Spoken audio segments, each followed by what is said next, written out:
Son las 8:30 de la mañana. Las 7:30 en la Casa Museo de José Saramago en Tías, Lanzarote. Buenos días, mundo. ¿Quieres un café?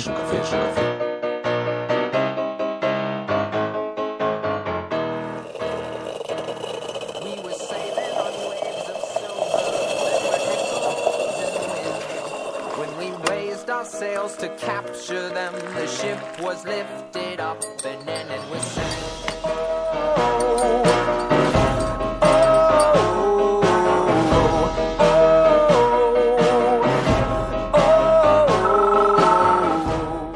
La Cafetera. Dirige Fernando Berlín. Bueno, en los 4 años que fui vicepresidente del gobierno no me llamó para prácticamente la vicepresidencia y el Ministerio de la Presidencia no tenían ninguna responsabilidad en materia susceptible de concursos de contratación. Del 2000 al 2004 yo no era secretario general del Partido Popular, pero fuera o no fuera secretario general del Partido Popular, antes o después, jamás recibí ninguna llamada ni ninguna indicación relacionada con adjudicaciones de concursos. Pero creo que no hay que perder en ningún momento de vista la necesidad de descabalgar al Partido Popular del Ejecutivo. Esa debería ser la máxima prioridad de cualquier grupo parlamentario medianamente progresista en que se plantee, pues en serio, la necesidad de que tenga que haber un cambio en nuestro país. Solamente por la vía parlamentaria, que por supuesto hay que seguirla, y por supuesto hay que trabajar en ella, no vamos a acabar con las políticas nefastas del Partido Popular. Hace falta más, hace falta quitarles el Ejecutivo y, por lo tanto, como digo, abiertos a seguir colaborando en lo parlamentario, pero siempre con un ojo puesto en sacar a ese partido. Que por fin tenemos, parece, nuevo portavoces en el Congreso. Llevamos muchos meses sin ningún tipo de interlocución y, por tanto, hay que recordar al Partido Socialista que nosotros, por supuesto, hablamos y dialogamos con todos. De hecho, somos el único partido que dialogamos y llegamos a acuerdos con todas las fuerzas políticas y, por supuesto, vamos a seguir haciéndolo. Pero nos gustaría saber si el señor Pedro Sánchez, además de hablar de destruir todo lo que hay, si se va a sumar a construir y va a apoyar medidas que son de ciudadanos, cómo eliminar aforamientos, cómo cambiar la ley electoral, cómo hacer una comisión de cajas que no deje fuera también a los responsables del Partido Socialista, o poner en marcha una reforma de la ley de gobierno para limitar los mandatos. Lo primero que tengo que decir es que la relación, a partir de ahora, entre los líderes de Podemos, de Ciudadanos y el líder del Partido Socialista será una relación normal y fluida. Eso es lo que vamos a intentar. Y desde luego no esperen ninguna liturgia especial en relación con los encuentros, las conversaciones. Será la relación normal que tiene que haber entre fuerzas políticas que tienen necesariamente que dialogar y entenderse.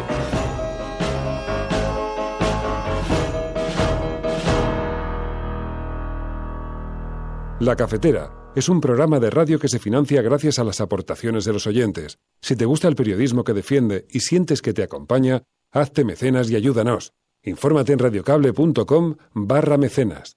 Hola, buenos días, Resistencia. Soy Nuri de la Retaguardia y soy mecenas porque escuchándoos permitís que no se me olviden las cosas realmente importantes de la vida.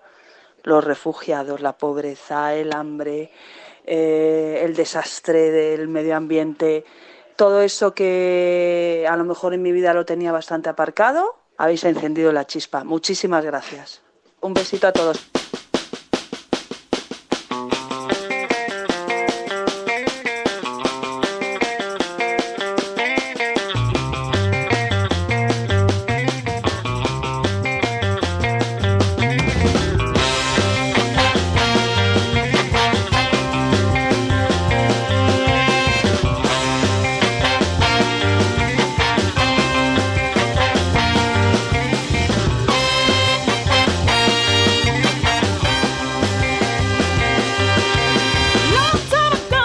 buenos días, cafetera. Bienvenidos una mañana más a este espacio en el que tratamos de analizar qué es lo que le está ocurriendo a nuestro pequeño mundo, a nuestro pequeño país. Saludos muy especiales. A ver,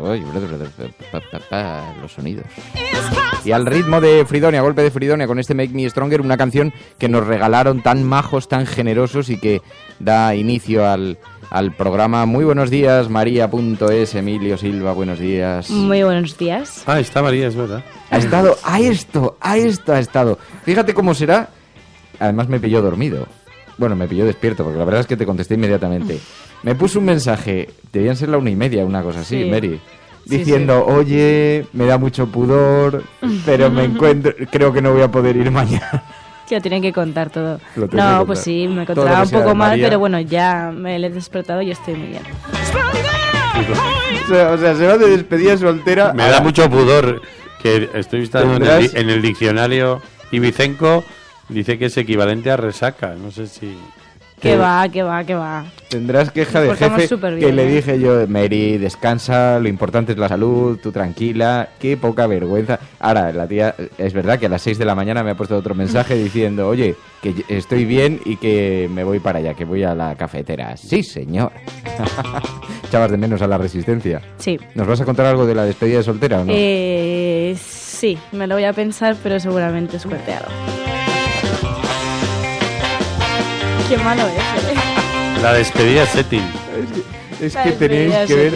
Además, las conversaciones deberíamos. Mira que nos lo han pedido veces en la Resistencia, pero deberíamos poner una cámara, una webcam y retransmitir, por lo menos algunas veces, lo que sucede aquí durante el programa y sobre todo antes de que comience, porque, en fin, las conversaciones son como... Bueno, almohadilla, la cafetera plurinacional. Hoy vamos a hablar de este debate que sigue abierto en el seno del Partido Socialista, que provoca tantas discrepancias en torno a cuál es el modelo de nación que quiere un Partido Socialista, que en este momento se encuentra en plena reconstrucción después de aquellas primarias que le dieron la victoria a Pedro Sánchez, después de este Congreso que ha ratificado los nombres de la dirección del Partido Socialista, y las tensiones que se están viviendo en Andalucía. Ya sabéis que ahora van a tener que ver quién va a ser, van a tener que decidir el liderazgo en el Partido Socialista andaluz, y entonces allí pues vemos que Susana Díaz abre el proceso, pero hay críticas a la velocidad con la que se abre, a los plazos de tiempo que se manejan. Pérez Tapia se ha descartado ir en una candidatura contra ella, y bueno, en todo este debate que vive el Partido Socialista entraremos algo, pero con una agenda setting muy marcada por Cataluña, Puigdemont, la banda terrorista ETA y el atentado del aniversario del atentado de ETA en Hipercor. En fin, hay muchos temas sobre la mesa que podemos comentar aquí, además de los casos de corrupción que se están juzgando y que nos están dando algunos momentos verdaderamente significativos. Nacho Escursel, Miguel Ángel García, Olga, Elena Noruega, Sergio Vinuesa, Leva, Xavi Gracia, tantas y tantas personas que se incorporan a esta hora, que nos van a ayudar también a entender, son nuestros analistas de cabecera, nuestro CIS particular con el que tomamos la temperatura a la ciudadanía. ¿Está mal? ¿Te has molestado, Mary, por lo que he dicho? No. Me has puesto cara de... Estás condenado. Tengo que... No le hagáis caso, no le pongo caras de nada.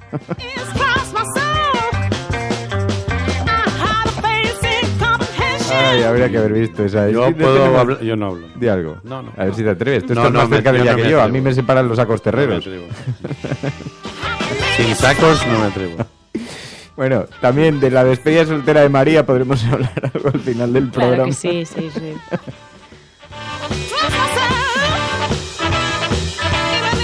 Bueno, insisto, muchísimas gracias a todos por vuestra compañía, por acompañarnos en este ratito, sobre todo porque además este programa sabemos que es una gran compañía para aquellas personas que se encuentran fuera de España, en el extranjero, nuestros expatriados, que luego nos escriben mensajes diciendo, joder, es que yo cuando me siento en la habitación, un piso compartido, y me siento y pongo el teléfono y comienzo a escuchar la cafetera, dice, hay algo que me hace conectar con ese hilo de Ariadna, con las raíces, con mi familia, con mis amigos, en fin, qué cosa.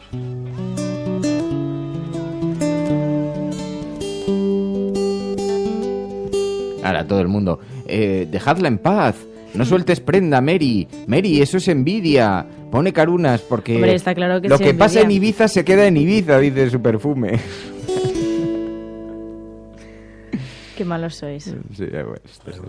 Bueno, vamos a ver cómo están las portadas hoy en la agenda setting, la forma en la que los grandes medios de comunicación recogen los sucesos de actualidad de las últimas horas, pero también la forma en la que enfocan cuál quieren que sea el sesgo, la perspectiva de la actualidad. Dice el periódico El País: el Partido Socialista inicia la sustitución de los líderes locales críticos.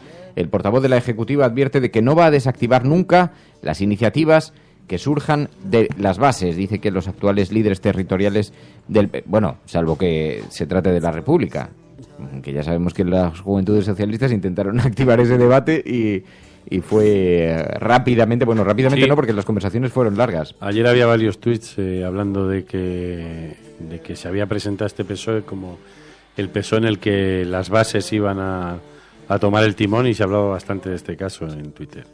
Aunque, para ser honestos, no es un fenómeno propio solamente del Partido Socialista, porque luego ha habido gente que nos ha reprochado, decía, vaya, después de escuchar ayer durante todo el programa que el Partido Socialista no ha abierto el debate, he observado que en Podemos nunca se ha abierto este debate.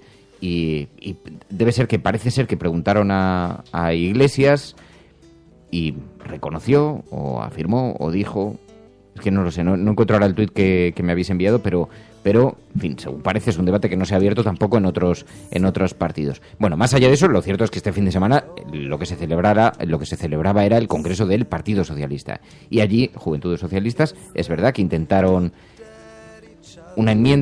sacar adelante una enmienda que proponía pues una reflexión profunda en el PSOE sobre la monarquía y la república. Bueno, digo esto porque, como dice el Partido Socialista, que el portavoz de la Ejecutiva ha advertido de que no va a desactivar nunca las iniciativas que surjan de las bases. Este era un buen ejemplo, era una iniciativa que surgía de las bases. Y entonces, para el periódico El País, los actuales líderes territoriales del PSOE, que son mayoritariamente críticos con Pedro Sánchez, dice, recibieron ayer un primer aviso por parte de la nueva dirección del partido. En los próximos congresos regionales probablemente se encontrarán con candidatos que pretenden sustituirlos. Nosotros no vamos a alentar candidaturas alternativas de nadie, pero tampoco las vamos a cercenar, dice el periódico El País, que manifestó ayer el portavoz de la Ejecutiva. Bueno, escuchábamos eso y escuchamos también algunas reflexiones en el Partido Socialista sobre la posición que deben mantener para con Mariano Rajoy.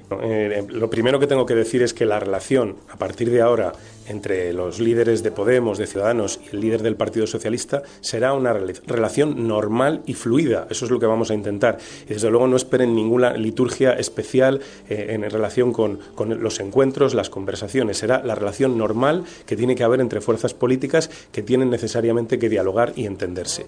Pero me quedo con su última pregunta, porque esa es la más importante. Se nos pregunta mucho cómo nos vamos a relacionar con Podemos, cómo nos vamos a relacionar con Ciudadanos, pero nos parece muy importante en este momento la pregunta de cuándo se va a producir el encuentro, cómo y de qué se va a tratar en un encuentro entre el presidente del Gobierno y el líder del principal partido de la oposición.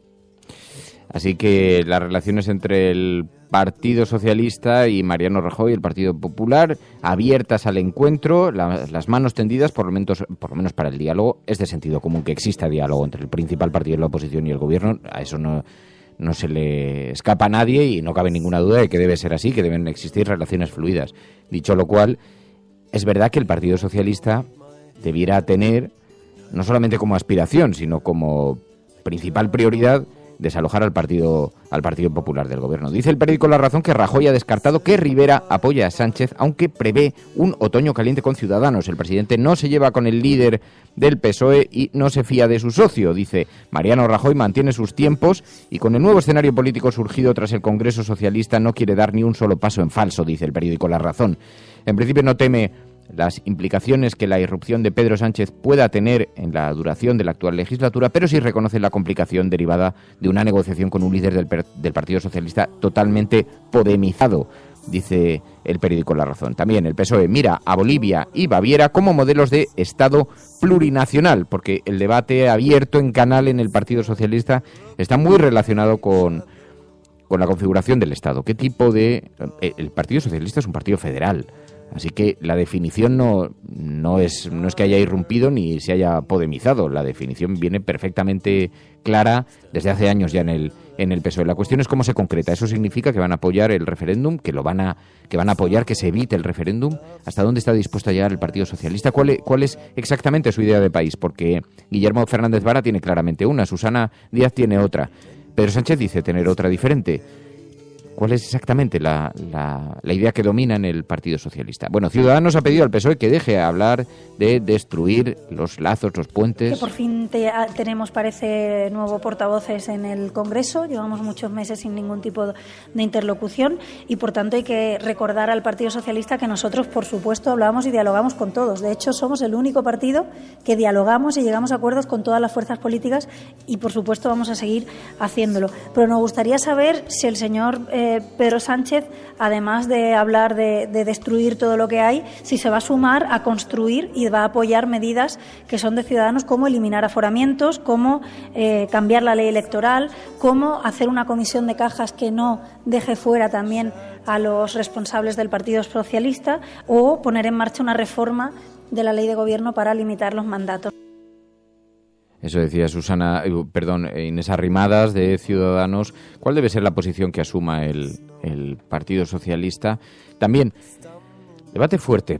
El Partido Popular dice que Pedro Sánchez no tiene ningún principio político, muy duros en sus afirmaciones contra Pedro Sánchez. Habrá que preguntar a Sánchez si ha cambiado su oferta de actuación conjunta frente al independentismo catalán y si eso es compatible con la plurinacionalidad. Él dijo ayer que sí, pero nosotros pensamos que no.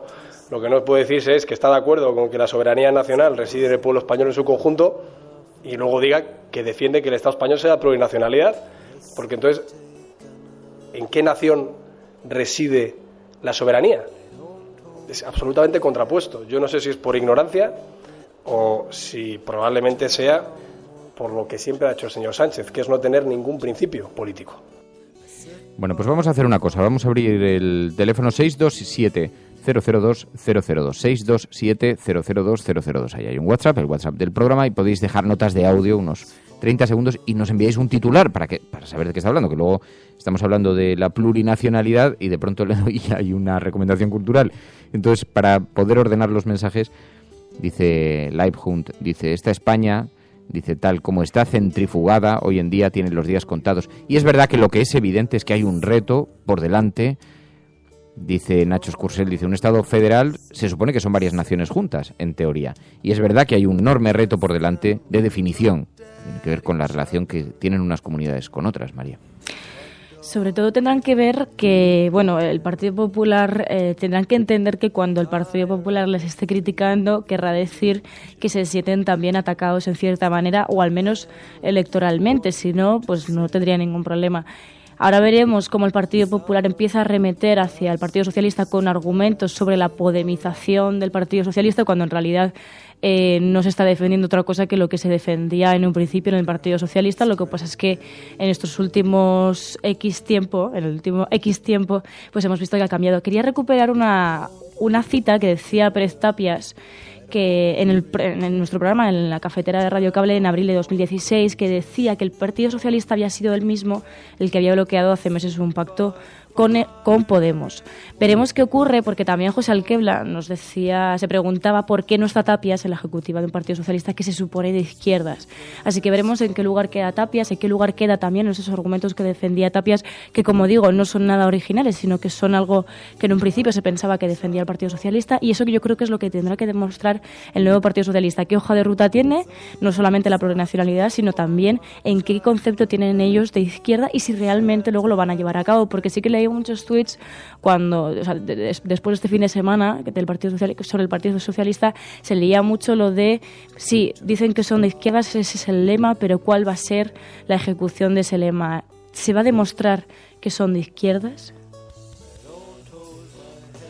Con respecto a lo de la plurinacionalidad, nos vemos enredados otra vez, como le gusta al Partido Popular, en una pelea de palabras. Es que es un debate en el que el PP es muy fuerte, tiene una idea muy clara sobre el tipo de España que quiere, ¿no? Pero volvemos a discutir sobre palabras, ¿no? O sea, fue la gran discusión del Estatut, ¿no? Si iba a poner que Cataluña era una nación o no era una nación, y Cataluña tiene la misma superficie, la misma población, la misma cultura, diga lo que diga en esa palabra un estatuto, ¿no? Entonces volvemos a estar discutiendo en un terreno abstracto, ¿no?, de plurinacionalidad. ¿Qué es la plurinacionalidad? Yo puedo pensar que España es plurinacional porque entre sus 47 millones de habitantes hay gente de muchas nacionalidades, es un hecho. Eso también es plurinacionalidad, ¿no? Pero de nuevo no hablamos de algo concreto, sino de unidad frente a plurinacionalidad.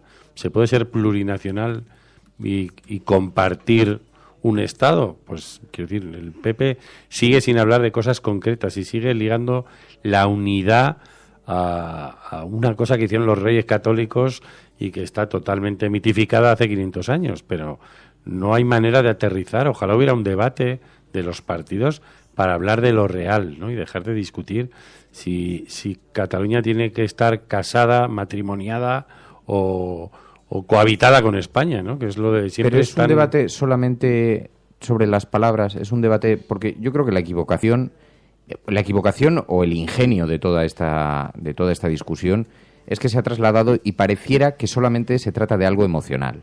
Cuando se habla cuando la realidad es que estamos hablando de algo básicamente económico. Cataluña aporta un 20% del PIB. Un 20%. Sin Cataluña, el resto del Estado tendría muy serias dificultades económicas, muy serias para sostener el aparato tal y como lo conocemos. Yo no digo que no haya otro modelo y desde luego no digo que sea posible y tampoco digo ni siquiera que yo sea favorable o no favorable.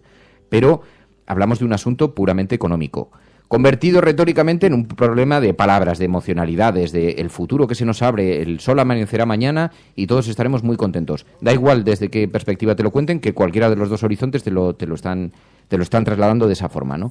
Porque es como dice David, la nación es un sentimiento político, es un sentimiento social, es cultural, eso es verdad. Dice, uno administra como quiere sin que el gobierno influya, eso es verdad. Pero hay además un problema económico. Y mientras consiguen distraernos con lo emocional y con lo retórico, lo que están haciendo es que no se afronte el debate económico, que es el que está verdaderamente de fondo. De hecho, para que la gente tenga los datos, todo esto se abre en el momento en el que Artur Mas tiene que hacer los presupuestos y no le llega con lo que recibe del Estado. Y a partir de ahí abre los contactos con Mariano Rajoy. Había un desencuentro muy profundo sobre el estatut por el recurso del Partido Popular, pero es un asunto puramente presupuestario, lo que, digamos, detona la alta carga de artillería, que es verdad que estaba construida porque hay problemas y raíces culturales, de idioma, de identidad, pero no nos engañemos, o sea, aquí el gran debate, y mientras incluso el Partido Popular con ingenio consigue desviar el debate, así no afronta ese otro asunto, que es mucho más problemático, mucho más inquietante, mucho más complejo de colocar sobre la mesa, porque hay que llegar a acuerdos que nadie sabe muy bien en qué se concretan. Y que va a estar relacionado con los presupuestos, ¿eh? A partir de ahora España aportará más y además renunciará a la capitalidad y además hará no sé qué y además el corredor mediterráneo y además la cesión de no sé qué espacio. O sea que es otra trampa. Pero eso es un debate económico, ¿eh? O sea, y no es otra trampa del Partido Popular, porque ese dinero que se le negaba a Mas ahora ha visitado hace 2 meses Rajoy Cataluña para decir que va a hacer un despliegue de dinero de inversiones de 4.000 millones de euros. O sea, no va como presidente de todas las diferencias que hay en España y acaba yendo como una especie de Amancio Ortega, es decir, yo soy el presidente de España y vengo a traer aquí una lluvia de millones, ¿no? Lo cual sigue sin permitirnos tener un debate serio de esto, porque incluso la abstracción con la que Pedro Sánchez ha planteado eso, ¿no? Bueno, plurinacional. Lo que pasa es que yo en eso le reconozco una cierta al Partido Socialista, me parece que tiene una capacidad mayor, desde luego, sin ninguna duda, que el Partido Popular para afrontar este debate, porque lo que no va a pasar seguro es que todo se quede igual que está. Eso no va a ocurrir. Y es más, yo coincido con algunos tertulianos muy conservadores y académicos, no gente de los medios de comunicación, no tipo Maruenda. Incluso con Maruenda creo haber tenido este debate en La Sexta. Pero ni siquiera ya me refiero a ellos, sino a académicos como Juan Carlos Jiménez del CEU o gente así que te dicen, lo que es evidente es que este escenario ya no va a seguir siendo igual. Este escenario hay que cambiarlo. Y este es un debate, insisto, que se plantea en términos económicos sobre todo. Ahora, cuando dedicamos tanto tiempo a que si Pedro Sánchez ha dicho plurinacional, en realidad lo que estamos es desviando un debate y el Partido Socialista hace muy bien, por lo menos, en abrir el debate. es que el inmovilismo es nefasto. Lo que ha estado haciendo Mariano Rajoy durante todos estos años es desastroso, porque generas una serie de sentimientos que van más allá de lo económico. Yo conozco muchos amigos míos catalanes, pero muchos, que se niegan siquiera a debatir el asunto porque se han vuelto independentistas y no lo eran. Amigos míos de la infancia con quien coincido en Castellote y gente que veranea en el mismo sitio. Y ahora hay un sentimiento independentista real, porque como el asunto se ha dejado permanentemente avanzar y se ha dejado de alguna forma, no se ha cogido las riendas, pues se ha perdido completamente el diálogo, ¿no? Y la racionalidad, porque vuelvo a insistir, esto no es solamente un asunto de sentimientos, que se ha convertido en eso. O sea, hay mucha gente que seguro que me escribirá ahora diciendo, no, yo sí lo siento, estoy convencido de que lo sienten. Pero este es un asunto de negociación económica, básicamente, ¿no? Y así comienza, así crece y se resolverá probablemente, a lo mejor no para la opinión pública, a lo mejor no para la mayor parte de los ciudadanos, para aquellos que sienten que el sentimiento independentista se ha apoderado de su mundo y que además lo siente con honestidad y que les gusta y que les parece que es bueno y todo eso. Pero va más allá. Esto es un asunto que... Y claro, ¿de qué manera? Digo, porque si entendemos bien cuáles son las raíces del problema, también sabremos las enormes dificultades para resolverlo. ¿Cómo España va a renunciar a un 20% de su presupuesto? Es que un 20%, imaginemos que te sienta un día tu jefe en la oficina y te dice, oye, a partir de ahora vas a cobrar un 20% menos. Y calcula cuánto supone eso en tu presupuesto familiar. Pues eso, en la economía de un país, pues no es una broma tampoco, evidentemente, ¿no? Bueno, yo creo que en esto también hay que recordar las palabras, también vuelvo a palabras de Tapias, en este caso en enero de 2016, que él abogaba en la cafetera por la consulta de Cataluña, decía literalmente sin miedo a la democracia. Creo que hay que sentar las bases, el Partido Socialista tiene que sentar sus bases, tiene que ver qué modelo quiere para este país y sobre todo si lo va a llevar a cabo y si lo puede llevar a cabo.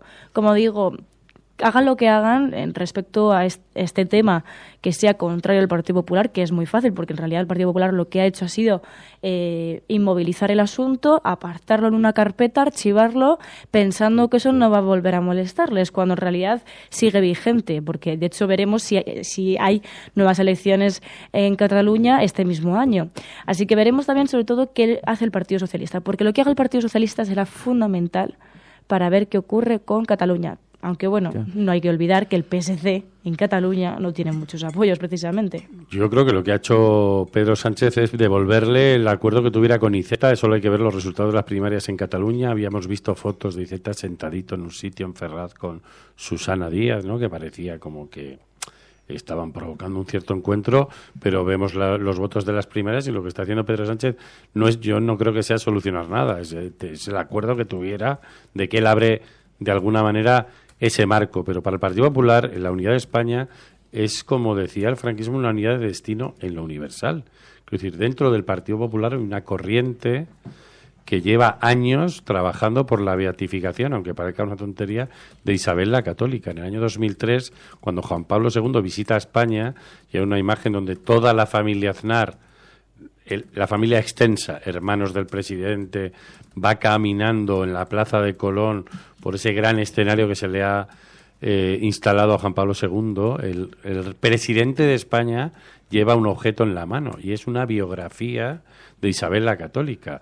En el PP eso ha sido casi una obsesión. Aznar, que dejó de gobernar España en la primavera del 2004, el aniversario de la muerte de Isabel la Católica era en noviembre de 2004, los 500 años de su muerte, y Aznar adelantó todo el aniversario para inaugurar en una macroexposición en Valladolid, y es una especie de fijación que tiene el Partido Popular en su núcleo más duro. Entonces yo no creo ni que sea una cuestión económica, porque los intereses de la burguesía catalana son los mismos que los de la madrileña, la Caixa y quien sea. Quiero decir, ellos se sientan en una mesa, sacan sus calculadoras y hablan el mismo idioma, pero el PP tiene una cosa atávica, ¿no?, de esa unidad de España, como dice en un audio, o dijo ayer Pablo Iglesias, ¿no?, la nación más antigua de Europa, todo ese mito, ¿no?, de que incluso cuando Aznar gobernaba hizo la serie Memoria de España y empezaba en Atapuerca, como si los de Atapuerca ya dijeran la palabra España hace 300.000 años, ¿no? Entonces yo creo que forma parte de una cosa esencial, y todavía en algunas concentraciones del Partido Popular uno puede oír un grito que fue en cierto modo multitudinario en los primeros años de la transición, que era España una y no 51, pero eso sigue operando en cierta gente, ¿no? Para que la unidad de España, que es una unidad muchas veces hipócrita, como la unidad de las familias es muchas veces hipócrita, ¿no? Porque se tiene que sustentar en cosas reales y no en esconder secretos y ser una unidad porque sí, pues precisamente lo que esta derecha no quiere es llevarlo a lo racional. Vamos a hablar de qué es lo real, ¿no? Estamos hablando 20.000 años discutiendo. Bueno, pero eso es un mal que sospecho que no solamente vive la derecha y sufre la derecha, ¿eh?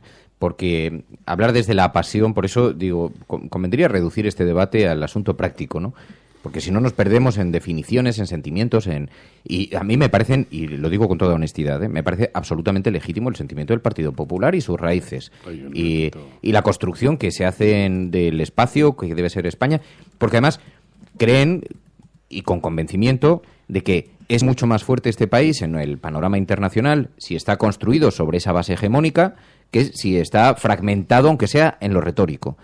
Bueno, yo en ese debate ni siquiera entraría porque probablemente haya aspectos en los que tengan alguna razón y probablemente no. La cuestión es que hay un sentimiento creciente en Cataluña, ya mucho más que creciente, ya absolutamente instalado, no solo independentista, sino que aboga por la consulta. El de la consulta ya está totalmente perdido, ese debate, y la cuestión ahora está en cuántos de los que querrían participar en la consulta son claramente y abiertamente independentistas. Y luego un asunto que ya se convierte en un asunto de seguridad principal. Con que haya 1.000 personas dispuestos a llevar eso a la tensión en las calles, tienes un lío de proporciones hercúleas y no fácil de resolver. No fácil de resolver. Con 1.000 personas, que no es tan difícil. Y probablemente en el independentismo radical hay más de 15.000 personas dispuestas a incendiar las calles. Así que tienes un serio problema, si no, no lo estaría afrontando el Partido Popular, se dedicarían a hablar de las margaritas. Hay un serio problema, no solamente en Cataluña, también con el País Vasco y con otras regiones de España. Y también es verdad que una buena parte de la culpa de eso la tiene España. La tiene España como sentimiento nacional y como idea de marca, porque a veces da vergüenza ajena pertenecer a este país. Y cuando vemos no solamente los casos de corrupción que están asolando los tribunales, cuando vemos la reacción de los partidos políticos o cuando vemos la concesión de medallas a las vírgenes. A veces da verdadera vergüenza. Y es verdad, yo conozco muchos catalanes independentistas que son más europeos que españoles, en muchos sentidos. En la forma en la que afrontan la vida, el trabajo, todo, ¿no? Entonces, esos son problemas que también hay que hablar, pero no nos engañemos, no nos dejemos distraer, porque el debate de fondo real es un debate económico y es un debate de recursos. Ahora, a lo mejor es que no se puede afrontar, y es cierto que a lo mejor la complicación es tan enorme que es mejor la ruptura. Eso yo ya no entro en ese debate, ¿no? El problema, yo hablo de la derecha porque ahora mismo es quien tiene la llave para sentar a las autoridades catalanas y ponerse a negociar algo real con ellas. Y lo único que ha planteado en los últimos meses el Partido Popular es que Puigdemont venga a una votación en el Pleno del Congreso para que se lleve un viaje de votos de caballo y aplicarle el protocolo Ibarretxe. Y en ese escenario se vea que su proyecto a nivel estatal está políticamente muerto, ¿no? Y no se le ha planteado ninguna otra cosa. Con lo que decías de la corrupción, acabo de ver que ya ha dimitido el primer ministro francés por tener vínculos con negocios irregulares, vamos a decir así, con otra cultura que no es la de esta, pero lo he visto en este momento porque el otro día cuando Rajoy, el viernes pasado, estuvo en París con Macron, ya le pidió una declaración sobre Cataluña. Va por ahí forzando, ¿no?, constantemente una posición. Lo hizo con Merkel, es decir, donde va un líder va lanzando mensajes de que para, digamos, arrinconar que Cataluña nunca va a tener un hueco por asomarse a Europa si no es a través de vía Madrid, ¿no? Dice Villasur, me niego a pensar que es un tema de pasta.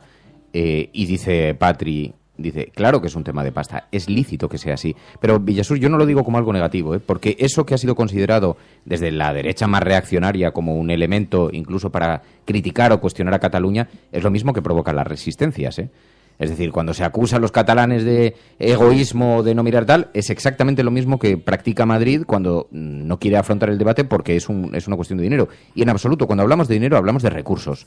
Hablamos de recursos públicos. Hablamos de tener una mejor sanidad, una mejor educación. Así que no es algo, no solamente es legítimo, sino que no es algo necesariamente negativo. Yo no quiero poner esas consideraciones. Digo que este es un debate de recursos. Si quieres no le llamamos de dinero, ¿no? Evidentemente hay algo identitario.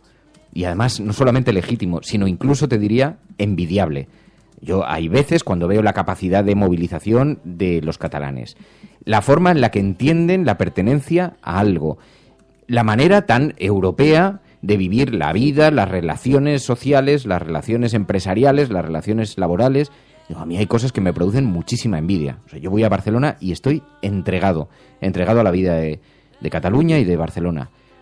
Pero no solamente es identitario. Y yo creo que reducirlo a eso, como pretenden hacer ver desde La Razón, desde el periódico ABC, lo plantean desde otro antagonismo, pero para ellos es un debate tal, es desviar la atención al debate fundamental, que es, vamos a sentarnos, a ver qué necesitas tú, y a partir de ahí luego ya hablamos de identidades, de además la pertenencia y de además el respeto mutuo, porque desde España se ha faltado sistemáticamente el respeto a Cataluña. También es verdad que en ocasiones ha sucedido al revés, pero desde aquí se ha hecho mucho esfuerzo porque la gente en Cataluña se sintiera fuera del marco común, ¿no? Y en eso hay que pedir disculpas y hay que afrontar ese debate. Pero digamos que el asunto, en mi opinión, y esto es una opinión que, oye, cada uno tiene la suya, ¿no? Pero, perdón, Mary, que te decías así gestos. No, yo creo que, bueno, habrá que ver qué ocurre, pero sí es verdad que, no sé ahora mismo quién lo decía exactamente, pero se hablaba del choque de trenes. El problema del choque de trenes es qué va a quedar después de ese choque de trenes.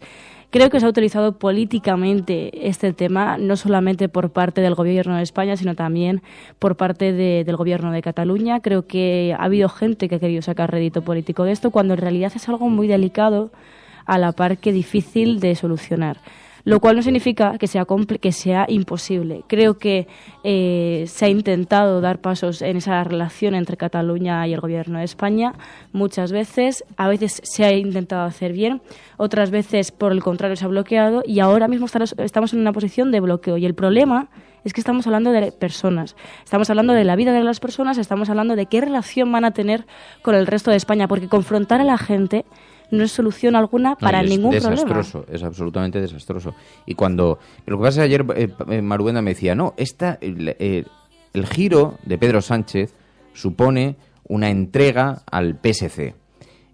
Bueno, es posible que haya algo táctico en las palabras de Pedro Sánchez, en la definición de la plurinacionalidad, en la necesaria dirección del Partido Socialista hacia la comprensión de lo plurinacional, etcétera, etcétera. Es posible que haya algo de estratégico. Ahora, también hay una manera de afrontar un debate que hay que afrontar. Lo que no se puede es estar permanentemente mirando para otro lado. Eso no se puede de ninguna manera seguir consintiendo, porque nos va a conducir directamente al desastre, ¿no? Bueno, hay numerosos planteamientos ayer políticos en torno a esto. Tendremos que decir al Partido Socialista que por sus problemas internos o por su caída electoral estrepitosa en las últimas elecciones, no jueguen con la ambigüedad en pleno desafío secesionista. Es que no se entendería en ningún país del mundo que un partido que aspira a ser mayoritario, que ha gobernado España de 100 años de historia, esté coqueteando con sistemas políticos más propios de repúblicas bananeras.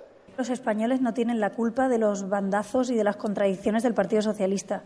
Yo creo que para gobernar España lo primero que hay que tener es una idea clara del país y un proyecto de futuro para todos los españoles. Y está claro que el Partido Socialista no lo ha tenido y no lo va a tener. Es solamente el primer paso de las políticas reales que uno lleva a cabo. Nosotros estamos, como creo que todo nuestro país, a la expectativa de que esos primeros pasos que está dando el PSOE de Pedro Sánchez se concreten en hechos.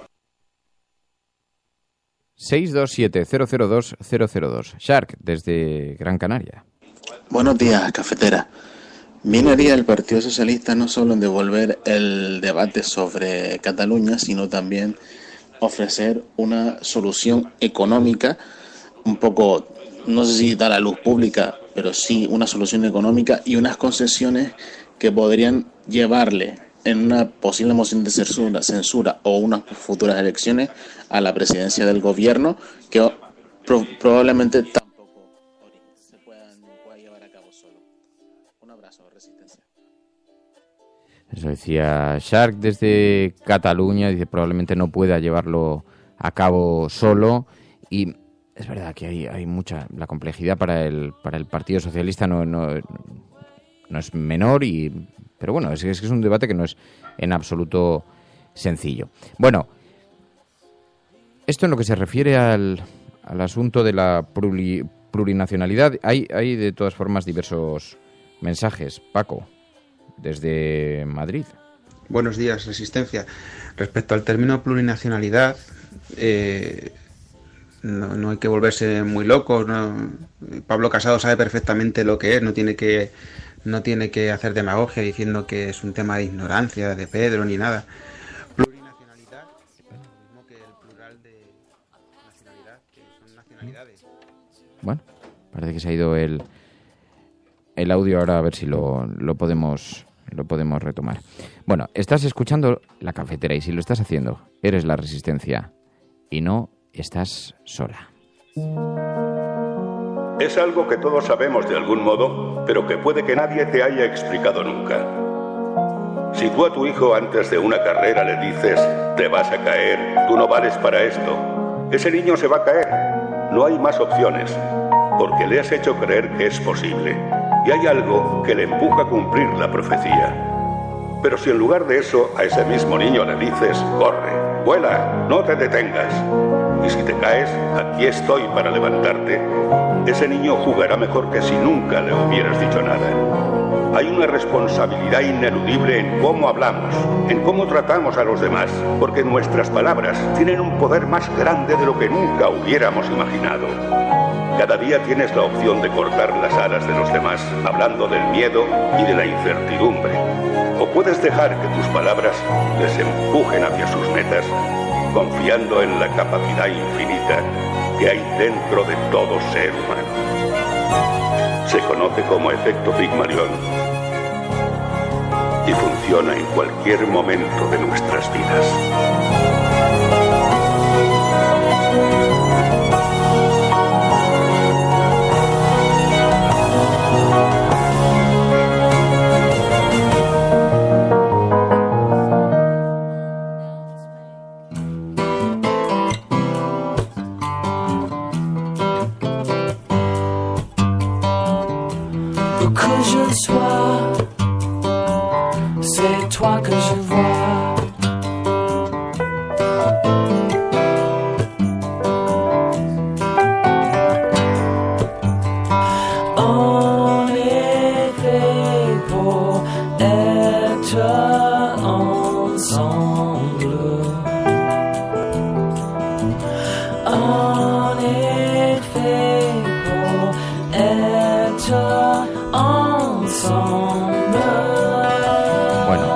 Las definiciones que han sido objeto de debate en las últimas horas en torno al Partido Socialista, a esta España plurinacional, a esta... En fin, a la definición sobre el Estado, la configuración del Estado, y desde luego es un debate permanente que no nos va a abandonar. 627-002-002, seguimos recibiendo mensajes en torno a ese asunto, pero luego en la actualidad también viene marcada por otros acontecimientos, por otros sucesos. Resulta que ayer, sabéis que se está celebrando el juicio del caso Gürtel, y están desfilando, pero es que hemos visto la fotografía del Consejo de Ministros del gobierno de José María Aznar. Aquí hay un elemento que es indiscutiblemente vergonzoso. Estamos viendo personajes, es verdad que van como testigos, que también hay que colocar las cosas en su justo término, pero estamos viendo desfilar por los tribunales a personajes como Álvarez Cascos, a los grandes prebostes del Partido Popular de Aznar, por no hablar de el señor Rodrigo Rato, algunos otros personajes que directamente han acabado entre rejas, y sobre José María Aznar no se ha girado una sola mirada, sigue viviendo, planeando sobre todo esto como si no tuviera nada que ver con él. Nadie se atreve a mencionar una sola palabra con su nombre. Y están pasando por allí la foto de todo el Consejo de Ministros. Ayer, Álvarez Cascos. Bueno, en los 4 años que fui vicepresidente del Gobierno no me llamó para prácticamente la vicepresidencia y el Ministerio de la Presidencia no tenían ninguna responsabilidad en materia susceptible de concursos de contratación. Del 2000 al 2004 yo no era secretario general del Partido Popular, pero fuera o no fuera secretario general del Partido Popular, antes o después, jamás recibí ninguna llamada ni ninguna indicación relacionada con adjudicaciones de concursos. Eso decía ayer Álvarez Cascos, que decía que no le llamaban y que en su época además nunca eso se había producido. Más o menos ha dicho que en la época en que él era ministro de Fomento, que hizo esa desastrosa gestión, por ejemplo, del caso del Prestige, no se podía favorecer a ninguna empresa con un contrato, ¿no? Lo cual es pues para echarse a llorar realmente, ¿no? Que alguien en una sede judicial sea capaz de decir eso. Lo de Aznar es sorprendente porque no solo porque por las mismas razones por las que Esperanza Aguirre echó un paso atrás por eso del invigilando, ¿no? Sino que la propia trama Gürtel financió con 35.000 euros la macroboda de su hija, ¿no? En el Escorial, como si fuera la heredera de un gran reino, de un imperio, ¿no? Que es más o menos lo que quiso escenificar Aznar. Aunque solo fuera para que José María Aznar se presentara en el juicio y explicara esas facturas, qué es exactamente lo que son y por qué, sería estaría lo mínimo. Justificado, sí. Pero hay mucha gente que ha visto en algunos de los momentos de tensión entre Aznar y Rajoy que ha habido en los últimos años, incluso una entrevista que dio Aznar en Antena 3 muy dura, con una amenaza clara casi de sublevarse en Génova, que tenían que ver precisamente con la protección que estaba exigiendo para todos estos casos. En el caso de Caja Madrid, de Bankia, por ejemplo, hemos visto unos correitos de Aznar que quería vender una colección de arte y casualmente Blesa, su amigo del alma y de la infancia, le dijo que no. O sea, se fundieron 23.000 millones, pero justo en esos mensajes que han aparecido públicamente, ahí es donde no había dinero para hacer esa operación, ¿no? No hemos visto si hay otros. Pero Aznar ha esquivado constantemente todas estas causas que han ido salpicando su Consejo de Ministros, ¿no? Porque si sumamos los 4 que declaran hoy declaran 4 ministros de su gobierno. O sea, 4 ministros de su gobierno. Ya lo ha hecho Esperanza Aguirre, lo va a hacer Rajoy, que fue su ministro y vicepresidente y sucesor, que hubiera pasado la mitad del gobierno de Rajoy, de Aznar, perdón, por el banquillo de la Gürtel, como testigos, pero como testigos porque a veces sus nombres están en siglas y son discutibles, ¿no? Y en esa frontera entre lo discutible y la acusación directa, pues digamos que están salvándose de no estar en otro tipo de banquillo sentados. Pero esto es, por eso hablaba yo antes de la dimisión del ministro francés, ¿no? Porque todavía hay otra cultura. Hay una cultura todavía de la responsabilidad de lo público que aquí evidentemente no hay. Y en el caso de Cascos, desde obras de arte perdidas, compradas y que nunca han aparecido en la T4, quiero decir que eso es un hecho, hasta bueno, pues que venga a decir que en su época con los contratos no se podía favorecer una constructora a otra, pues es tratarnos de imbéciles a todos. Además estaba aludiendo a que desde la tesorería del Partido Popular los tesoreros nunca intermediaban, no tenían capacidad para ponerse en contacto con el ministro y decirle dónde tenían y con qué empresas tenían que trabajar. Vamos, bueno, por eso están los 4 encausados, por eso, porque no tienen capacidad de nada. Y a partir de ahí, además, efectivamente, o sea, resulta que todas estas compañías a las que se mencionaban, desde ACS hasta todas estas compañías que habrían pagado por esas obras, lo hacían generosamente para el partido porque eran así de majas y así de simpáticas. ACIR, en fin, todas estas compañías que han estado trabajando para el Partido Popular. Bueno, nadie se cree toda esta historia. Ya llegados a este punto no somos ni imbéciles ni ingenuos, ¿no? Pero, Mary, perdón. No, quería recuperar algo que además también hemos conocido en las últimas horas, y es que Aznar ha reunido a sus exministros de Exteriores en el curso de verano de FAES, al cual no irán ni Rajoy ni la cúpula del Partido Popular. Se reunirán sus 3 exministros de Asuntos Exteriores como Ana Palacio, Abel Matutes y Josep Piqué. Veremos qué relaciones tiene con el gobierno actual y también de qué van a hablar. Veremos a ver de qué hablan, cuáles son las soluciones que ellos proponen para que España vaya mejor y como decía... Pero bueno, es que suena a broma de mal gusto que el equipo de José María Aznar pueda tener ni siquiera algo que sugerir, ¿no? Visto lo visto, porque una cosa significativa es que Aznar ha sido el epicentro.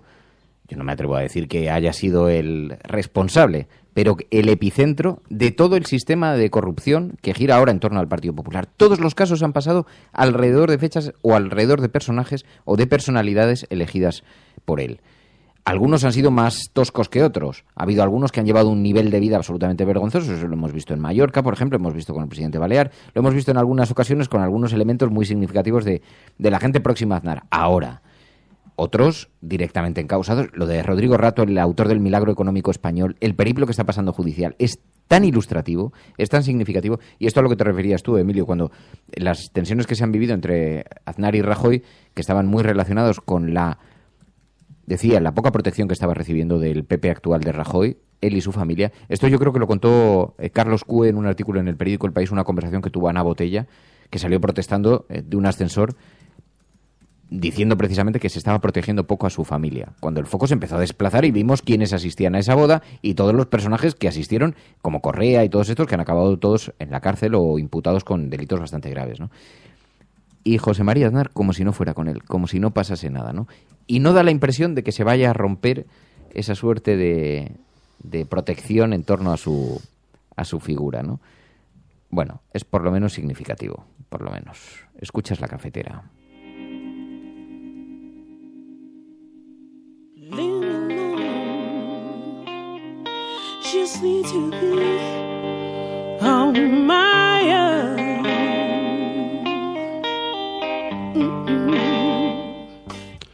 Estaba viendo aquí una noticia que publicó el diario El País en febrero del año 2003, cuyo titular decía: Alejandro Agaz hizo de mediador en la operación de la toma de control de Metrovacesa. Quiero decir, esta noticia, yo es que recuerdo cómo el diario El País, cuando tenía la sección de economía colocada en otro lugar, la colocó, no sé si fue un viernes o un sábado, a toda página, ¿no? Estaba además en plena pelea digital el diario El País, ¿no? Por ver quién se quedaba, si se quedaba con Vía Digital Canal Plus o viceversa, ¿no? Estaban en esa guerra. A los 2 días, Alejandro Agaz publicó una carta en el periódico, una carta al director, ¿no? Negando todos estos hechos. Pero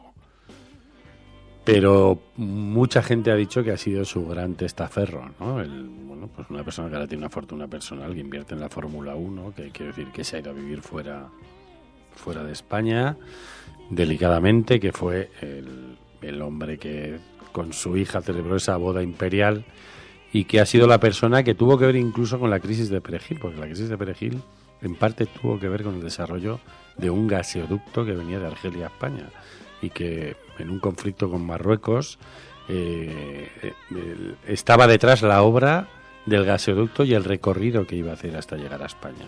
Y esa es la verdadera causa de la crisis de Perejil. Fue un conflicto con Marruecos en el que Marruecos hizo así como un paso adelante, ¿no? Como una amenaza, pero tenía que ver con esa pelea. Y ahí en medio también estaban todos estos negocios, ¿no? Entonces, bueno, pues todo ese entorno en el que Aznar tiene una residencia millonaria en Marbella, se fue a vivir a una de las grandes urbanizaciones de lujo en las afueras de Madrid. Me acuerdo que la visitamos además con Leo Bassi, no sé si tú te acuerdas, en el año 2004. Sí, quiero decir, una prosperidad, ¿no? Pues digna de... Que fue al lugar donde se trasladó después de su paso por Moncloa, llevándose, no recuerdo si eran 40.000 botellas, una bestiada gigantesca, no recuerdo el número, es impreciso, pero se llevó la pista de pádel, ¿no? El suelo. Sí. El suelo de la pista de pádel, o sea, es una cosa de la Moncloa. Se lo llevó que se lo habían regalado. Además, en eso había bastante debate legal, porque un presidente puede llevarse regalos recibidos durante su mandato. Bueno, en Moncloa me dicen que hay una oficina solamente para el mantenimiento, para, digamos, para la organización de todos los regalos que se reciben allí, ¿no? Y, claro, hay una duda sobre si pertenecen a la persona o pertenecen al país. Y entonces, generalmente, incluso el dinero se devuelve. Hay algunas normativas en torno a eso, ¿no? Pero... No, que me estabas mirando, perdón, Mary. Que Mary en la era Aznar, ¿dónde estaba? Eso ha sido un ataque impropio de ti, Emilia. No quiero sacar el tema millennial porque ya... Era millennial. Impropio de ti. ¿Pero dónde estabas? ¿En el año 2002? Estaba mirando filtros del Instagram que todavía no había nacido. Qué vergüenza. Bueno, es que no recuerdo, pero lo de las botellas de vino, las botellas de vino, y tengo que buscarlo porque ya me he quedado, en fin. Bueno, estás escuchando La Cafetera, voy a buscarlo.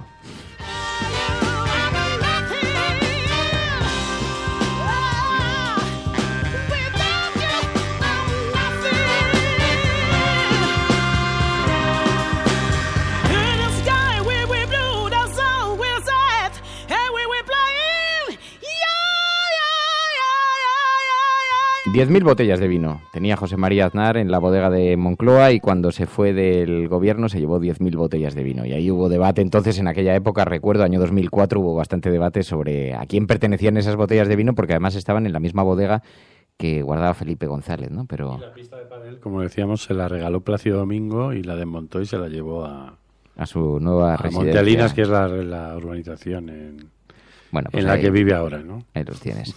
Estás escuchando La Cafetera y si lo estás haciendo, eres la Resistencia, no estás sola.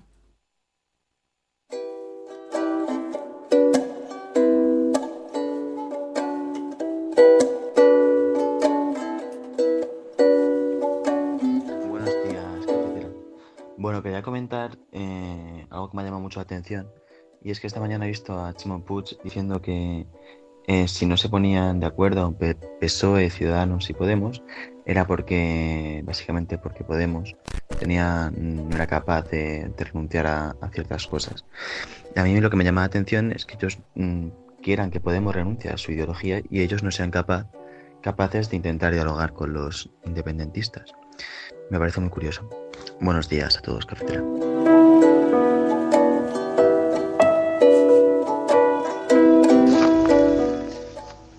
Buenos días, Resistencia.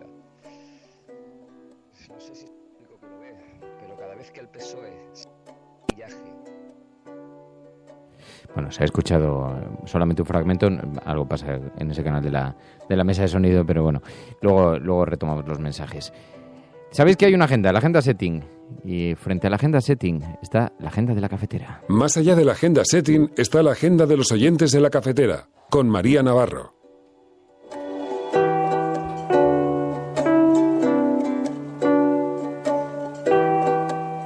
From this day forward, it's going to be only America first. America first. Hemos hecho historia. El cielo no se toma por consenso, el cielo se toma por asalto. En la confrontación electoral venezolana entre uno... Yes, we can. Yes, we did. Bueno, yo creo en la democracia y por tanto yo creo no, hombre, no era instructora, no, hombre, no, es que no tienes ni idea. El enemigo es Daesh, el terrorismo yihadista. Cuando nosotros decimos que vamos a bajar los impuestos todavía más que ahora, tenemos credibilidad. Más allá de la agenda setting está la agenda de los oyentes de la cafetera. Buenos días, cafetera. Parece lo que les pasa es que no sale el referéndum como ellos quieren. Entonces la lección sería: no hagas un referéndum si no lo vas a ganar. Que es la única salida al problema territorial. La verdad es que no creamos en la democracia. En lo que empezamos a no creer es en las encuestas. Que conozco votantes de Izquierda Unida que estarían dispuestos a votar. Tu colaboración es importante. Ayúdanos retuiteando la dirección de este programa. Hagamos que se nos oiga. Hagamos que se nos conozca. Radiocable.com.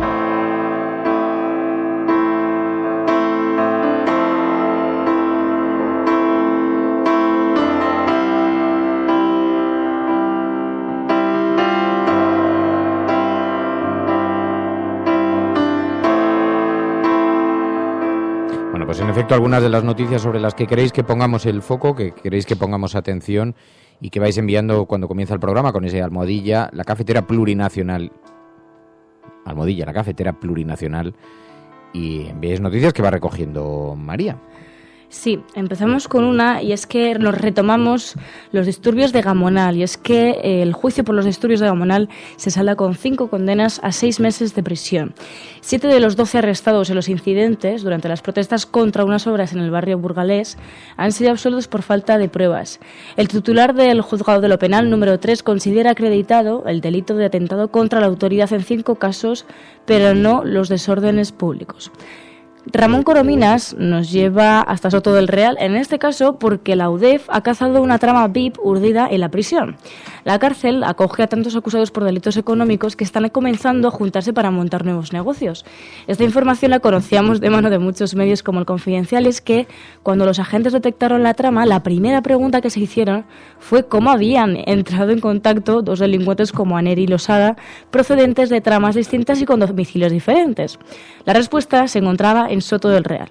Los dos habían coincidido hace 3 años en uno de los 14 módulos de la prisión y fuentes próximas al caso confirman que trabaron relación durante su estancia y que continuaron en contacto cuando volvieron a la calle. Las intervenciones telefónicas de los 7 últimos meses han acreditado el estrecho vínculo que les unía en la actualidad. Todo a raíz de Soto del Real. Esto es maravilloso porque una de las frases que decía un abogado que atiende a algunos de los acusados que están allí cumpliendo penas de prisión, decía: no hay mejor lugar ahora mismo para hacer negocios que Soto del Real. Es una cosa de tan vergonzosa.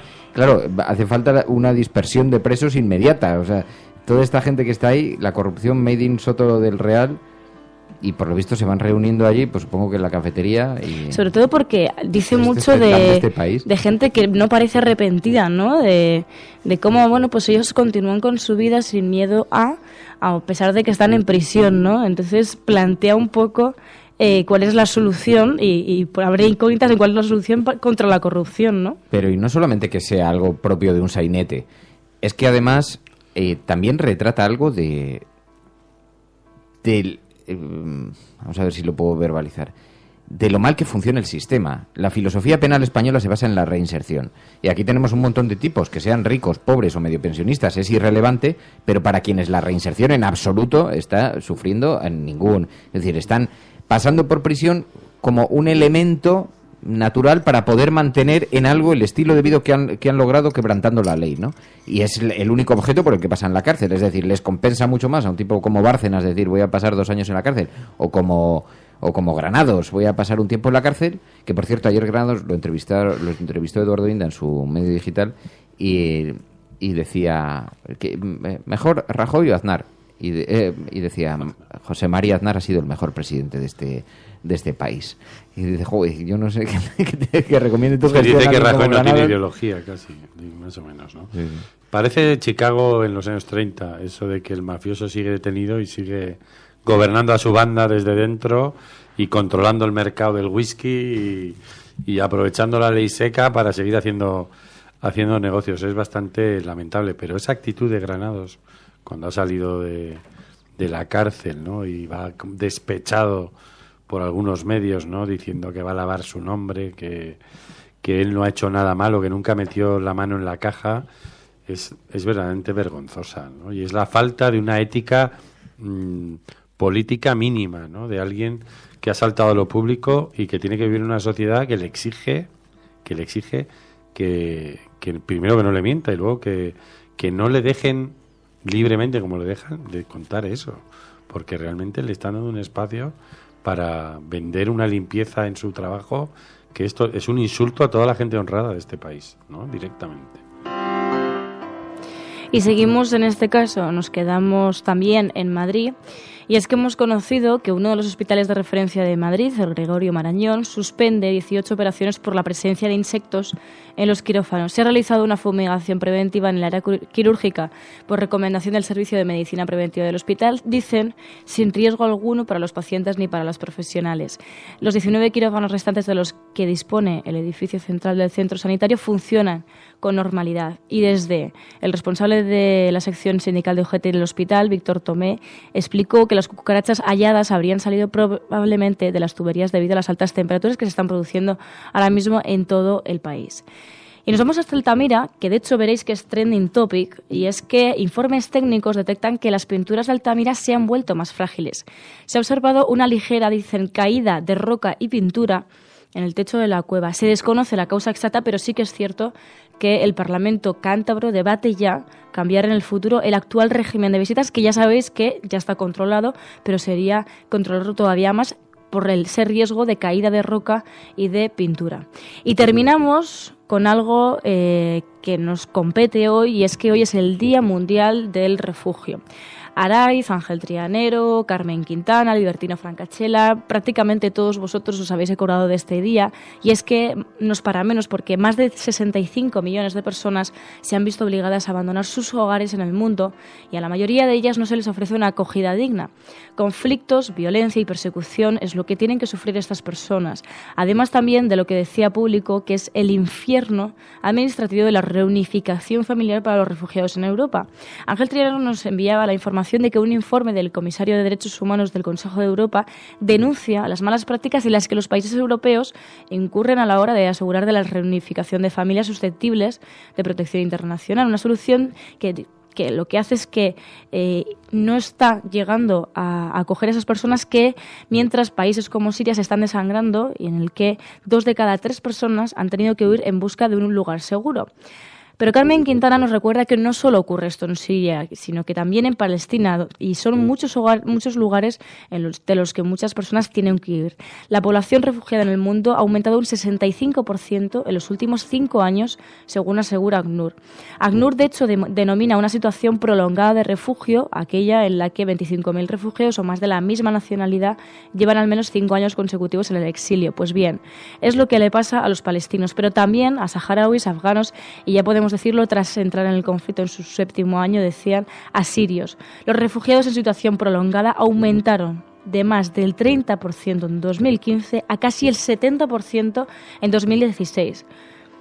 A raíz de esto, más de 14.000 personas han muerto en el Mediterráneo desde 2014, 14.000 personas en 3 años, 1.800 solo en 2017, 474 menores desde 2014, y el problema es que no son solo cifras, porque no lo son personas muertas en nuestras aguas de las que somos cómplices.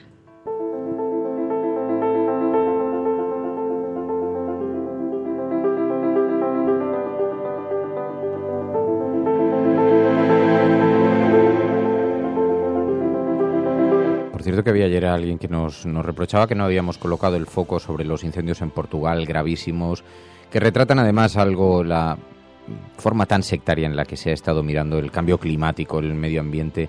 Y es verdad que ayer, hoy también no hemos colocado el foco en esto por varias razones. Por una parte, es verdad que hay un debate muy profundo, trascendental sobre el cambio climático, el medio ambiente. Son gravísimas algunas de las informaciones que estamos empezando a conocer. Hay en la Antártida, hace 30 años, la NASA detectó desde el espacio una enorme fisura, una enorme grieta gigantesca que estaba haciendo que una superficie de 5.000 kilómetros, un gigantesco iceberg, estuviera separándose poquito a poco de la Antártida. Bueno, los científicos dicen ahora que está a punto de separarse definitivamente. 5.000 kilómetros. Los cambios que se están produciendo en toda la Tierra, en España parece que la temperatura ha subido 3 grados. 3 grados, ya se ha instalado definitivamente. Hay quien habla incluso de que hemos cruzado ya la línea de no retorno, que ya no hay vuelta atrás, ya ni siquiera, aunque cumpliésemos todas las exigencias de los grandes acuerdos, ni siquiera conseguiríamos revertir ya la situación, pero algunos de los efectos se ven en este calentamiento. Me contaba ayer Juan López Dural, de que coincidí con él en La Sexta, y me decía, uno de los efectos más graves de los incendios es que antes un incendio forestal tenía un efecto regenerador, porque las temperaturas y la humedad del suelo provocaba que después del incendio pues creciesen nuevos. Dice, pero las temperaturas hoy son tan altas, está tan deteriorado el medio, que se está quemando el suelo, de manera que en algunos de estos lugares no vuelve a crecer la hierba. Y bueno, hemos estado mirando para otro lado durante tantos y tantos años. Hemos entregado a las manos de los cuñados, de los primos, de los sobrinos, de los primos de Rajoy.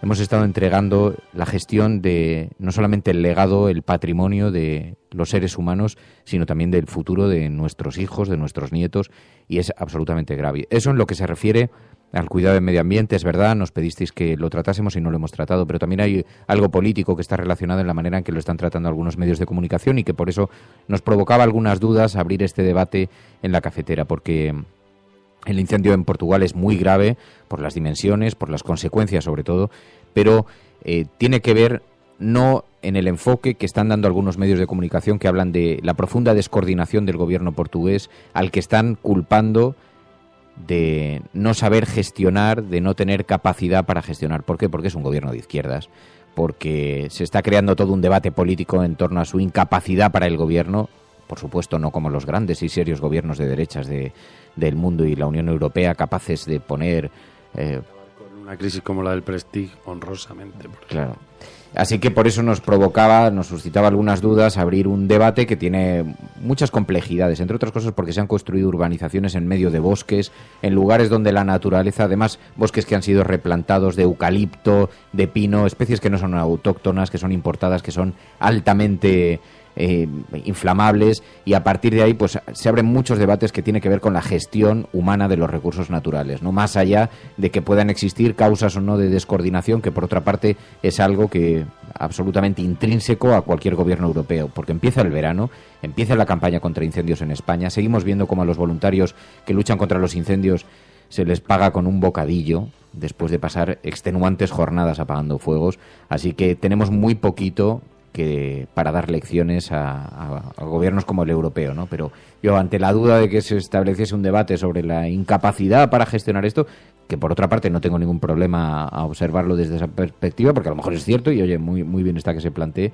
pero cuidado con el uso interesado que se está haciendo también de esto en las portadas de los periódicos, ¿no?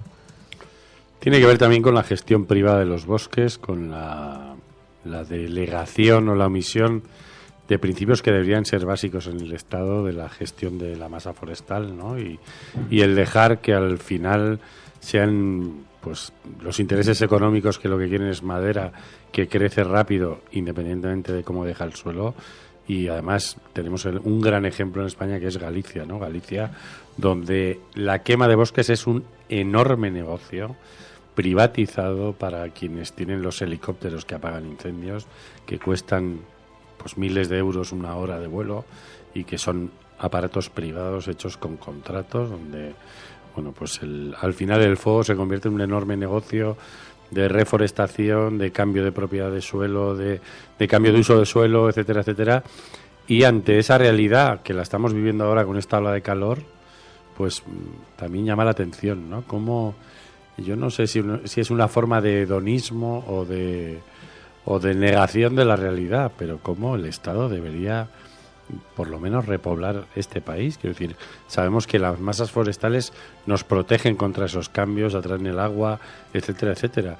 Vemos también el debate sobre el trasvase del Ebro, ¿no? Que ahora mismo está en sus horas más bajas y cómo hay grandes lobbies que presionan a... Bueno, ayer volvió a surgir que yo digo, pero este debate que parecía superado, para empezar ayer Maruenda en La Sexta le dijo a Uralde, le dijo algo así como, es que estáis en contra del progreso, ¿no? Aquí nadie está en contra del progreso. Lo que pasa es que el progreso tiene que ser sostenible.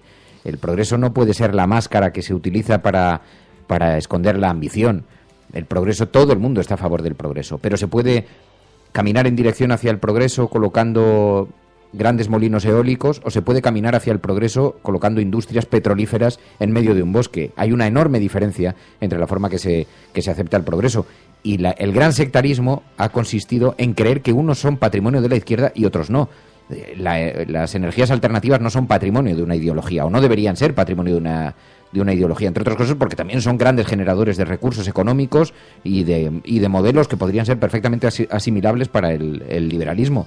No ese es el problema. El problema está relacionado con pensar que esto es un asunto propio de melenudos. Esto es una cuestión de responsabilidad para con el futuro, ¿no? De no mirar hacia otro lado. Y mientras tanto, claro, también tiene que ver con el desarrollo del ser humano.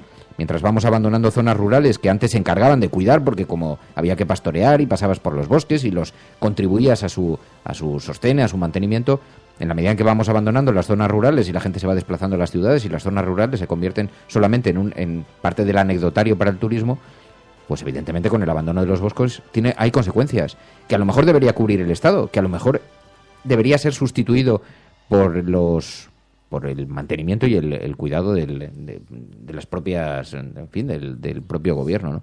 Pero bueno, todo eso es un debate de una enorme profundidad pero que en algún momento lo vamos a tener que vivir de forma radical y dramática. La desgracia del ser humano es que solo asume los debates de algunos seres humanos, solo asume los debates cuando ya es demasiado tarde, claro. Y cuando ya es inevitable, cuando ya se nos hayan incendiado todos los bosques y cuando lo que nos quede sea un gran río de hormigón. Decían, recuperar ahora el debate del trasvase del Ebro y volver a escuchar que es que el Ebro echa mucho agua al mar. ¿Cómo que echa mucho agua al mar? Y los equilibrios del delta del Ebro. Si tú empiezas a restar el nivel de metros cúbicos que llegan al Mediterráneo, a partir de ahí empieza a tener consecuencias directas sobre las numerosísimas especies y los numerosos ríos de alimentos para los peces que se generan en el delta del Ebro, lo que afecta no solamente a las propias especies de peces que se alimentan de eso, sino toda la cadena alimentaria. Pero es tan frívolo pensar que construyendo un río de hormigón de 600 kilómetros va a quedar resuelto. Sin duda es mucho mejor, efectivamente, equilibrar el desarrollo en España y seguir construyendo campos de golf y urbanizaciones en Murcia, ¿no? Y seguir abandonando los núcleos rurales del centro de la península, y, entre otros, por ejemplo, de Aragón, ¿no? Pero ¿es tan dramático tener que explicar esto a estas alturas? Bueno, hay un cuento que te dejé yo el libro el otro día de Cándido, de Micromegas, que no sé si lo has leído, que es la historia de unos gigantes que caminan la tierra con 4 pasos y que de pronto se ponen a hablar con un ser humano, ¿no? Si alguien le explicara a un Micromegas que este verano, con esta ola de calor, que teniendo los recursos tecnológicos para poder hacerlo, debería ser una gran fuente de energía renovable, y hoy ha salido la noticia, ¿no?, anunciada por el ministro de Industria, de que la energía eléctrica, debido a la sequía, nos va a costar un 10% más. O sea, la sequía es un gran negocio para las grandes compañías eléctricas. Esa es parte de nuestra tragedia.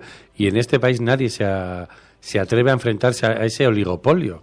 Y dices, bueno, pues todas estas temperaturas que estamos sufriendo deberían ser máquinas de producir energía eléctrica, porque esta termoenergía debería llegar a las casas de una manera brutal, y en vez de convertirse en eso, se está convirtiendo en lo contrario. La sequía acaba siendo una oportunidad de negocio, ¿no?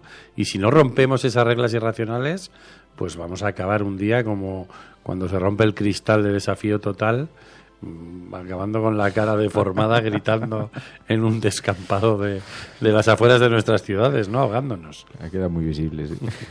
Bueno, yo quería hablar de Ibiza, pero en este caso... Claro, porque en otro orden de cosas, y hablando de incendios...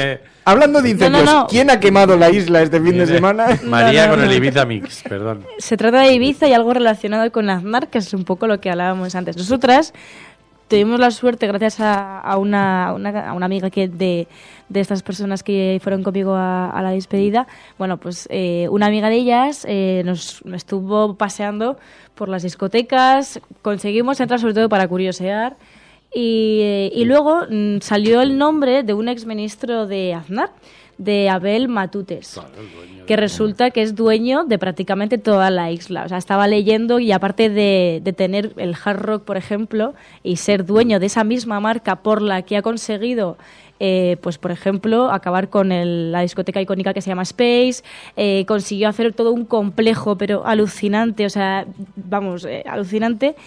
Luego también he estado leyendo, y es que tiene piscifactorías, inmobiliarias, constructoras, alimentación, la única distribuidora de bebidas de la isla, agua de la isla, puertos deportivos, parques acuáticos, y es que es alucinante, pero tiene luego también el 42% de Balearia, parte de Air Europa, tiene prácticamente todo lo necesario en la isla como para que la gente pueda vivir. Es alucinante. Lo que se llama un oligarca, o lo que se llama un cacique, pero empresarial. Que tenía todos los recursos de la isla totalmente... O sea, él hizo un único viaje como ministro de Asuntos Exteriores a África y coincidió que había allí un congreso de su empresa en Cabo Verde. O sea, que decir, esta gente forma parte de esa misma clase política sin escrúpulos, que es, yo diría así, una cultura franquista pura, ¿no? Que hay un cacique en una isla y todo lo que sea de negocio para el cacique.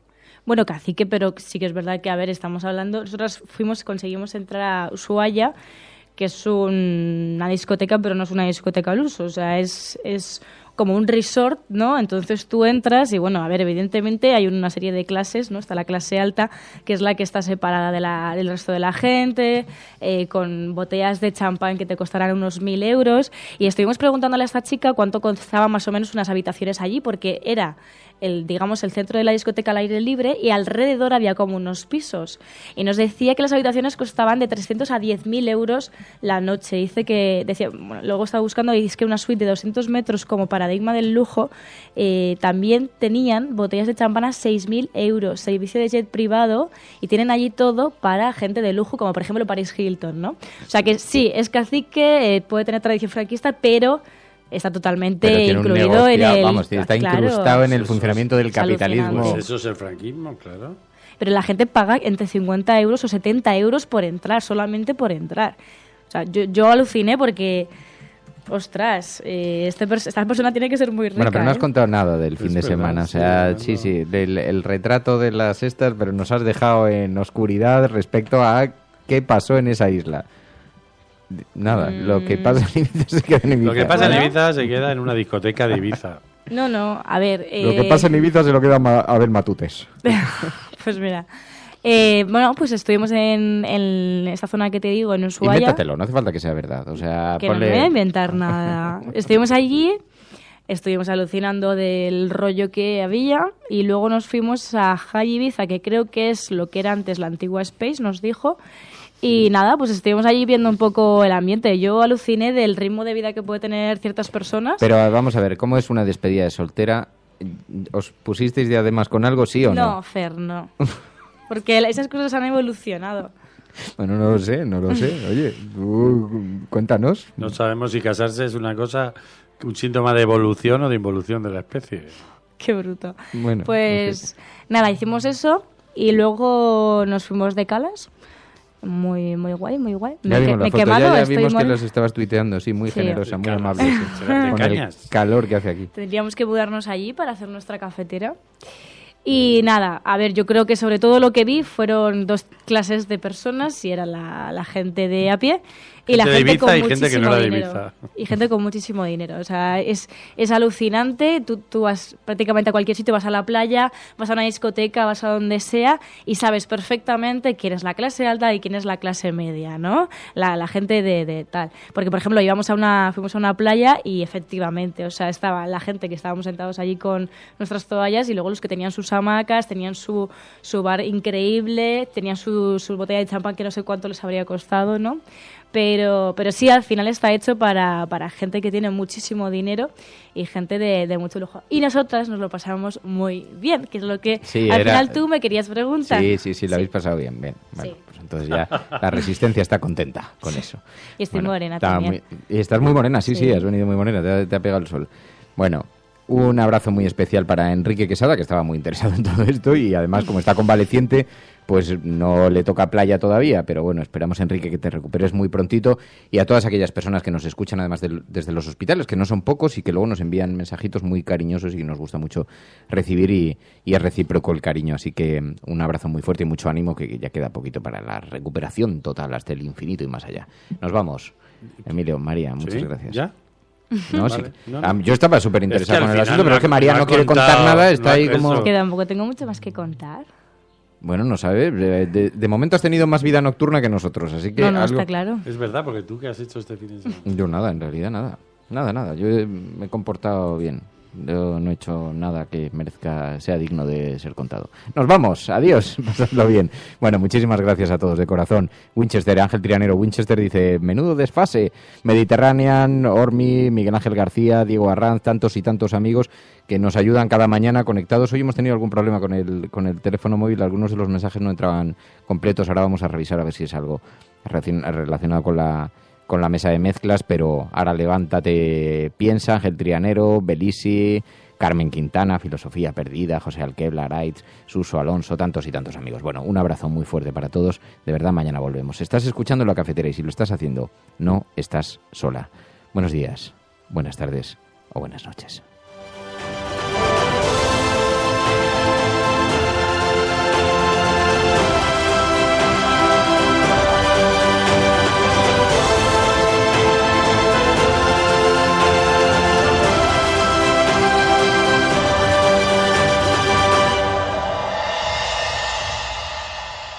La Cafetera es un programa de radio que se financia gracias a las aportaciones de los oyentes. Si te gusta el periodismo que defiende y sientes que te acompaña, hazte mecenas y ayúdanos. Infórmate en radiocable.com/mecenas.